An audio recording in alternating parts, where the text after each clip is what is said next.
Welcome to time news. Tirupati జిల్లా నాయుడుపేట, పెళ్లకూరు మండలాలలో రాష్ట్ర ఆహార భద్రతా కమిటీ మెంబర్ లక్ష్మీరెడ్డి పలు విద్యాలయాల్లో మధ్యాహ్న భోజన పథకంతో పాటు అంగన్వాడీ కేంద్రాలను ఆయన ఆకస్మిక తనిఖీ చేశారు. ఈ సందర్భంగా నాయుడుపేట జిల్లా పరిషత్ ఉన్నత పాఠశాలలో మధ్యాహ్న భోజనాన్ని ఆయన పరిశీలించారు. విద్యార్థులు ఎంతమంది మధ్యాహ్న భోజనం చేస్తున్నారో వివరాలు అడిగి తెలుసుకున్నారు.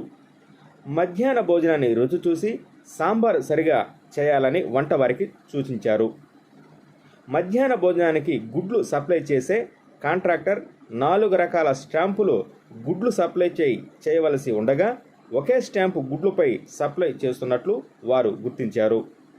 గుడ్డు సప్లై చేస్తున్న తిరుపతికి చెందిన గరుడు సంస్థ వారికి షోకాజ్ నోటీసులు ఇస్తున్నట్లు ఆయన తెలిపారు.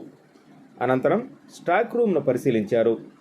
అదేవిధంగా నాయుడుపేట అంబేద్కర్ గురుకుల బాలుర వసతి గృహంలో మధ్యాహ్న భోజనాన్ని విజిట్ చేసిన ఆయన సాంబార్లో పప్పు తక్కువగా ఉందని, వంట సరిగా లేదని, పనితీరు మార్చుకోవాలని వంట వారికి వార్నింగ్ ఇచ్చారు. గురుకులాల్లో భోజనాలు రుచిగా ఉంటాయని పేరు ఉందని, ఆ పేరుని చెడగొట్టొద్దని వారికి సూచించారు.